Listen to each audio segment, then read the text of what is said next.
안녕하세요. 동행쌤입니다. 오늘은 외도 부부의 분노 문제에 대해서 내용을 준비했는데요. 영상 보시기에 앞서 구독과 좋아요 부탁드립니다. 고맙습니다. 외도와 직면한 부부들을 만나보면 여러 가지 문제로 지속적인 스트레스를 받습니다. 대표적인 경우가 무엇이 있을까요? 예를 들면 외도 피해자 입장에서 외도 행위자가 외도 관계를 끊었느냐, 끊지 않았느냐, 이런 스트레스가 있겠죠. 또 외도 행위자가 새로운 외도를 하지 않을까 하는 그런 스트레스도 있겠죠. 아마 이게 가장 중요한 스트레스일 겁니다. 그런데 이것 말고도 외도와 직면한 부부 사이에는 감정노동, 감정활동과 관련된 스트레스가 지속적으로 유지되는데요. 대표적으로 긍정적인 감정보다는 부정적인 감정이 계속 지속되면서 긴장이라든지 갈등이 이어지는 것이죠. 예를 들어 우울함이라든지 불안함 또는 의심스러움, 이런 것들도 있지만 분노 문제도 만만치 않습니다. 특히 분노와 관련해서는 외도 피해자의 분노도 대단하지만 외도 행위자의 분노도 존재하는 것 사실입니다.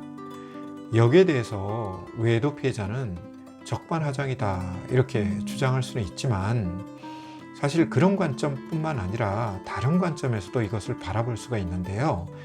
그 다른 관점이란 건 다름이 아니라 감정의 전이라고 하는 겁니다.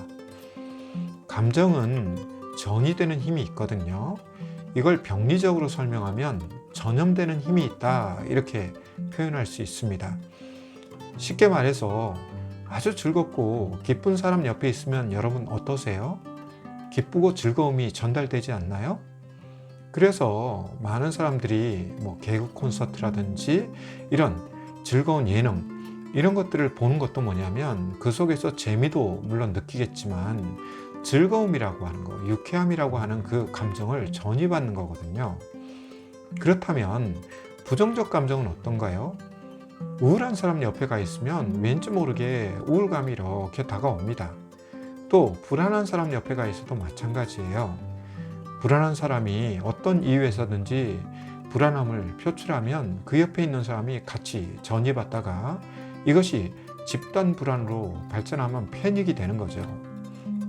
그래서 어떤 안전사고라든지 또는 재난이라든지 이런 것들이 벌어졌을 때 특히 내공이 약한 분들이 이런 불안에 취약해서 공포 분위기에 휩싸이면 옆에 있는 분들도 다 같이 그런 분위기에 휩싸이게 되거든요.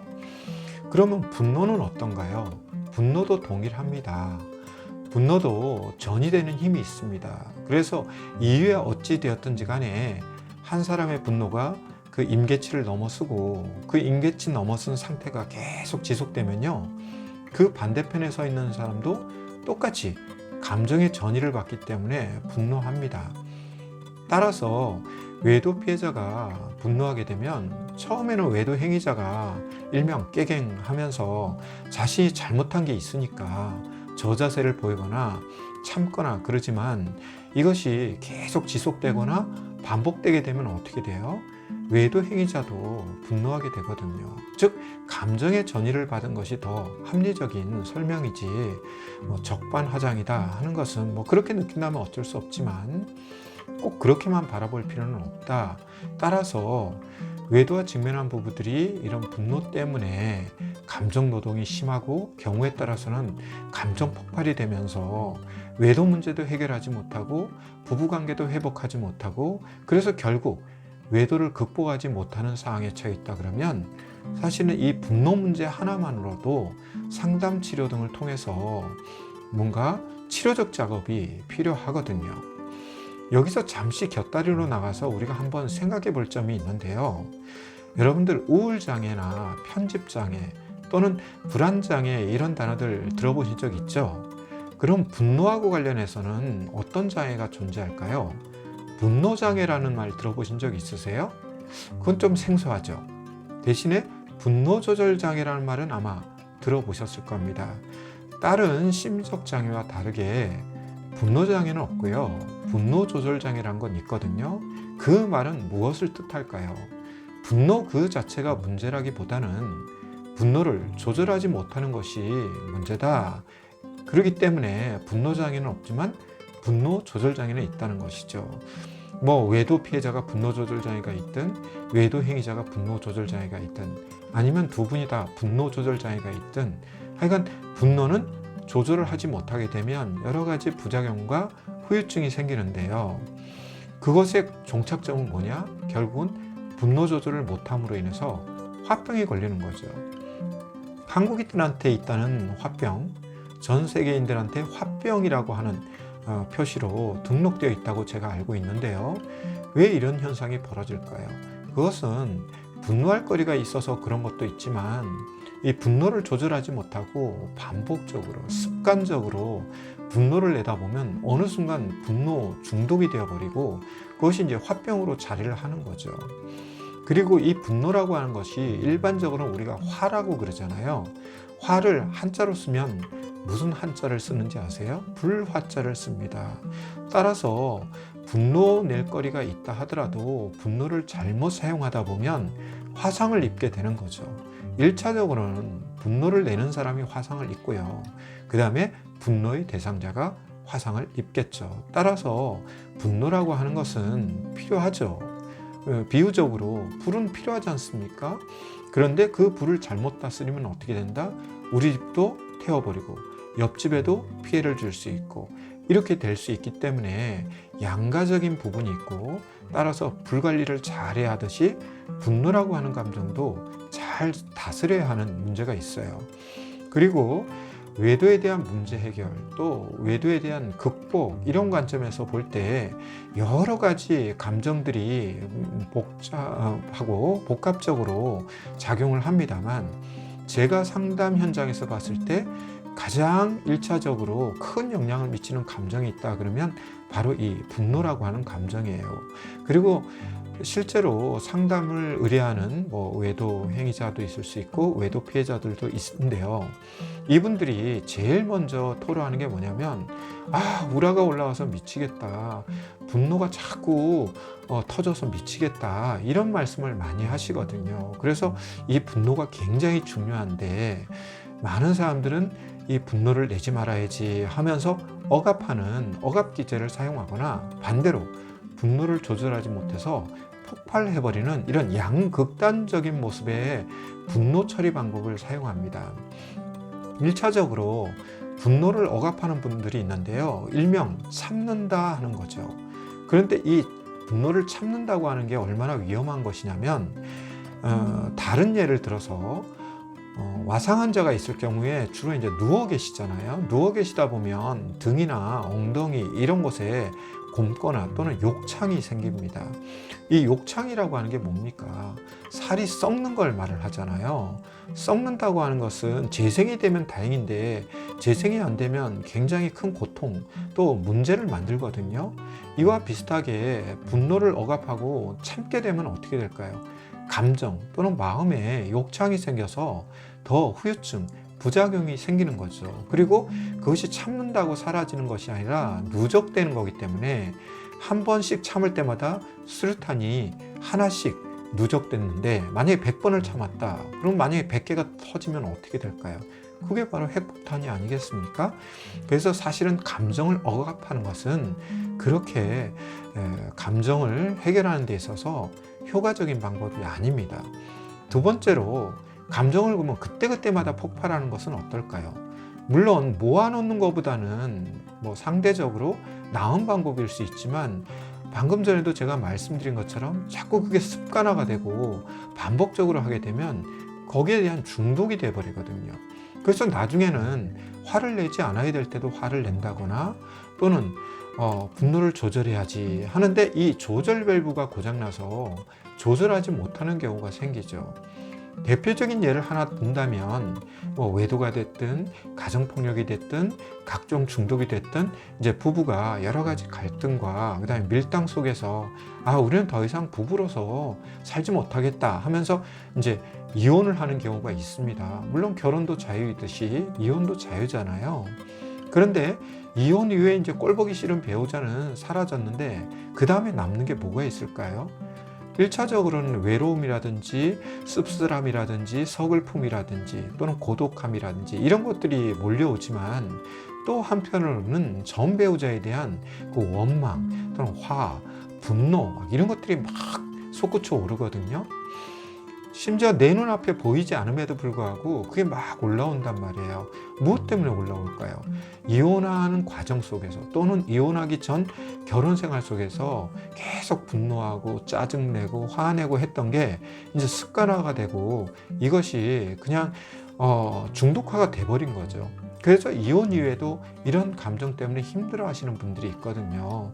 따라서 우리는 분노 중독에 빠지지 않아야 되는 것도 부부관계가 좋으냐 나쁘냐를 떠나서 굉장히 중요한 문제라는 겁니다.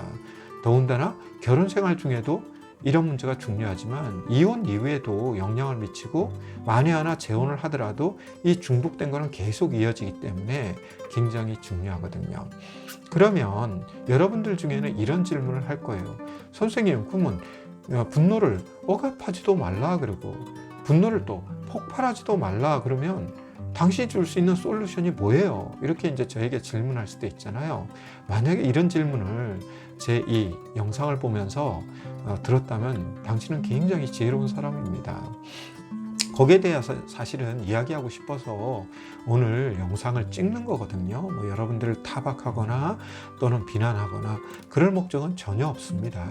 저는 이 영상을 찍으면서 이 영상을 통해서나마 여러분들이 치유됐으면 좋겠고 치료됐으면 좋겠고 변화됐으면 좋겠고 극복됐으면 좋겠고요. 또 제 영상을 통해서 뭔가 치료와 치유의 과정을 통과할 수 있는 방법적인 것, 지혜를 얻었으면 좋겠다. 그런 관점에서 이 영상을 만들기 때문에 저는 한 3가지 정도의 간단하게 대안을 또는 뭐 해답까지는 아니겠지만 일종의 솔루션을 좀 드리면서 오늘 영상을 마무리 짓고 싶습니다. 첫 번째가 자존감을 향상하는 겁니다. 자존감이라고 하는 것은 자기를 존중하는 마음이잖아요. 그런데 분노를 한다는 것은 물론 분노할 이유가 있고 자극이 있고 이슈가 있겠지만 결국 그 분노 에너지는 누구한테 또 가느냐? 자기 자신에게도 갑니다. 그래서 분노할 때는 막 카타르시스가 생기더라도 분노하고 나면 어떤 느낌이 드세요? 어떨 때는 후회도 들고 자괴감도 들고 또 기운이 쫙 빠지고 이렇게 되는 경우도 있잖아요. 결국은 분노 낼 당시에는 그 감정에 몰입했기 때문에 모르지만 분노 이후에는 자기를 파괴하는 행동인 거거든요. 그래서 이제 자존감을 향상해야 되는데요. 많은 분들이 어떻게 해야 자존감을 또 향상하는지 그 방법을 모르기 때문에 또 답답해 하세요. 그래서 제가 누누이 강조하는 게 스스로가 제한된 지식과 지혜를 가지고 무조건 이거를 올려보자 이렇게 노력하지 마시고 그럴 때는 전문가의 도움을 받으셔야 되는 겁니다. 우리가 몸이 아프면 병원에 가서 의사를 만나잖아요. 몸이 아플 때를 대비해서 의사가 존재하는 것과 비슷하게 여러분들이 일단 심리적 작용에서 뭐 과정적으로나 방법적으로 어려움이 있을 때 도움을 받으라고 전문가가 있는 거거든요. 따라서 이런 부분 때문에 상담치를 받아야 됩니다. 몇 가지 공식만 가지고 그냥 속된 말로 잔머리 굴려서 이 문제를 해결하려고 하면 외도 문제는 그렇게 만만치가 않습니다.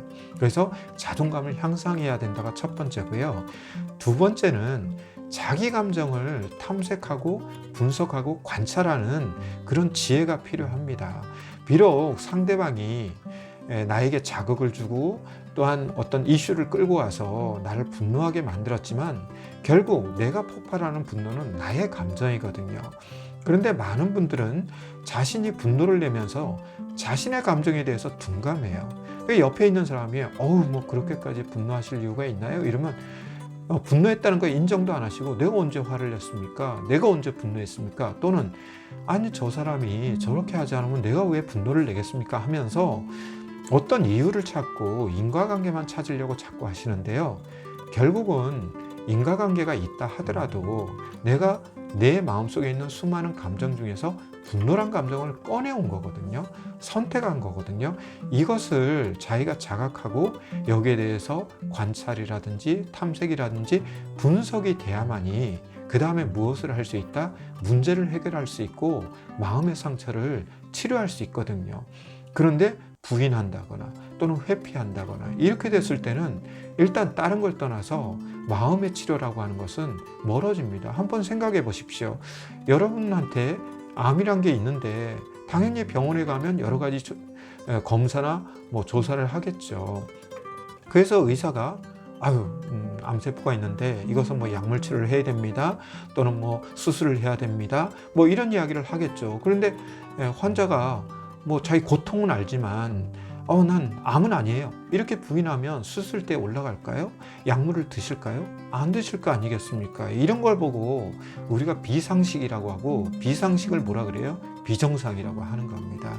따라서 비록 원인은 배우자로부터 왔다 하더라도 거기에 대한 감정 반응으로서 또는 감정 노동으로서 나도 무의식적 또는 의식적으로 분노라는 걸 꺼내오는 거기 때문에 나의 분노가 어느 정도 강하게 나오는지, 나의 분노가 어느 정도 자주 나오는지, 이런 강도와 빈도, 이런 것들에 대해서 민감해야 되는 거죠. 원인은 외부에 있고 원인은 타인에게 있다 하더라도, 그리고 여기에 대해서 분석할 줄 알아야, 즉 성찰할 줄 알고 통찰할 줄 알아야 이 부분에 대한 문제 해결이 가능하거든요. 그래서 두 번째로 말씀드리는 것은 자신의 감정, 특히 분노에 대해서 탐색 또는 관찰, 분석, 성찰, 통찰, 심지어는 인정하고 수용하고, 이런 지혜가 필요하다, 이렇게 말씀드릴 수 있고요. 마지막 세 번째로는 이렇게 탐색됐다면 그것을 적절한 방법으로 표현하는 방법이 있어야 억압이나 폭발이 아닌 감정에 대한 해소 또는 해결, 이런 걸 할 수 있다라고 말씀을 드릴 수 있는데요. 한국 사람들은 어릴 때부터 이 감정 표현에 대해서 배우고 익히지도 않을 뿐만 아니라 굉장히 서툰 분들이 되게 많습니다. 왜냐하면 부모들이 양육하고 훈육하는 과정에서 일명 아이들이 징징대는 거 싫어하거든요. 그러다 보니까 무엇으로 아이들을 양육하고 훈육하냐면 억압 기제를 사용합니다. 그래서 화내는 사람 나빠, 뭐 이렇게 이야기를 한다든지, 화내면 안 돼, 이런 것들을 암묵적으로 또는 명시적으로 이렇게 학습을 시키거든요. 그러다 보니까 사람들이 화내는 거는 되게 나쁜 거라고 생각하고 화를 내면 나쁜 사람이라는 의식이 있다 보니까 감정 표현을 배울 기회가 없어요. 그러다 보니까 어떤 감정이 훅 하고 올라오면 적절하게 표현하는 게 아니라 그때그때 감정의 힘에 의해서 과도하게 표현하거든요. 특히 분노 같은 경우는 무엇과 많이 매치가 되냐면 폭력과 엄청나게 쉽게 매치가 됩니다. 그래서 분노를 잘 조절하지 못하는 분들을 보면 다양한 폭력을 행사하는데요. 대표적으로 물리적 폭력은 뭐 다반사고, 언어적 폭력을 행사하는 분들도 있고, 또는 상대방에게 되게 냉소적으로 대하는 정서적인 그런 폭력도 있고, 또 돈을 가지고 상대방을 통제하거나 조종하는 등 경제적인 폭력도 있습니다. 이런 다양한 폭력이 있고, 사람한테 할 수 없으면 어떻게 하나요? 물건을 부수거나 파괴하는 등 재물 손괴를 통한 폭력도 있거든요. 이게 뭐냐면 그 뒷배경에는 분노라는 감정이 있는데 그걸 잘 조절하지 못하고 잘 표현하지 못하다 보니까 이게 이제 폭력적으로 가게 되는 거죠. 그러면 만약에 외도한 가정에 그런 일이 있다 그러면 외도 문제 하나, 그 다음에 가정폭력적인 문제 하나, 이 양쪽에 혹이 달라붙는 건데요.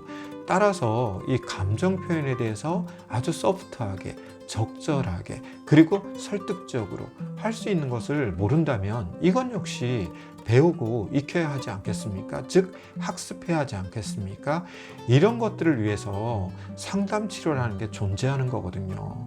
여러분들은 외도와 직면하고 나면 상담 치료 가면 피해자는 막 이렇게 공감받고 막 위로받고 동정받고 그렇게 생각하고, 해이자는 막 혼나야 되고 야단 맞아야 되고 그렇게 생각하는데, 그거는 상담 치료를 굉장히 왜곡되게, 잘못되게 활용하고 싶거나 바라보는 겁니다.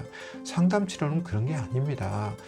상처가 벌어진 거에 대해서 치유라고 하는 것은 여러분들이 추가적인 상처가 발생되지 않도록 하는 그런 예방적인 측면도 있고, 또 지금 상황에서 관계나 신뢰감이나 이런 것들이 완전 바닥으로 떨어졌기 때문에 이런 것을 다시 세우기 위한 어떤 과정과 방법을 배우고 익히면서 여러분들이 상담받지 않는 날에는 부부가 합심해서 그 배운 과정과 방법을 활용하는 훈련의 시간, 연습의 시간을 갖는 거거든요. 그런데 실제로 외도 상담을 진행해 보면 피해자는 와서 계속 행위자 고소하고 고발하는 그런 모습을 보인다거나, 또는 계속 분노만 낸다거나, 분명히 분노를 완화하거나 분노를 효과적으로 내는 방법을 알려줌에도 불구하고 그런 모습을 보이는 반면, 행위자들은 어떻습니까? 자기가 그냥 혼날까봐 전전긍긍하고 위축되고 의기소침하고 자격지심에 빠져서 그냥 자기 속내도 드러내지 못하고 자기 욕망도 바라보지 않고 이러면서 그냥 명분만 쌓으려고 설렁설렁 상담했다 보면 나중에 결국은 돈은 돈대로 나오고 시간은 시간대로 나오고 노력은 노력대로 씀에도 불구하고 효과도 못 보면서 외도가 재발되는 이런 경우가 있는데요.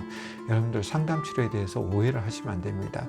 다시 본론으로 돌아와서 이 분노라는 감정을 잘 다스리려면 세 가지가 제가 기본적으로 필요하다고 했죠. 첫 번째가 자존감을 향상해야 된다. 두 번째는 자기의 분노 감정을 탐색할 줄 알아야 된다. 세 번째는 그 분노 감정을 표현할 줄 알아야 된다. 이런 것들이 잘 되는 사람이야 자가치료가 되겠지만, 잘 되지 않다면 어떻게 해야 할까요? 앞에서도 말씀드린 것처럼 전문가를 만나서 무엇이 나의 한계인지, 무엇이 또 부족한지, 경우에 따라서는 어떤 거는 너무 과해서 또 문제가 생기는 경우가 있거든요. 그런 부분에 대해서 집단지성의 힘을 빌어 지혜도 얻고 방법적인 것도 포함하는 등 노력을 해야만이 이 문제가 해결되지, 앞으로 절대로 나 외도 안 할 자신 있어, 뭐 그냥 한번 정말 죽는다고 생각하고 나 믿어봐, 이런 근거도 밑도 끝도 없는 그런 말만 되뇌이면서 안 믿어준다고 화내고 못 믿겠다고 화내고 이런 거로 인생을 낭비하는 것은 너무나 지혜롭지 못한 삶이다, 이런 말씀을 드리면서 오늘은 외도와 직면한 부부의 분노에 대해서 한번 다뤄보았는데요. 내용이 유익하고 공감되었다면 구독과 좋아요 다시금 눌러주시기 바랍니다. 그럼 다음 시간에 다시 뵙도록 하겠습니다. 고맙습니다.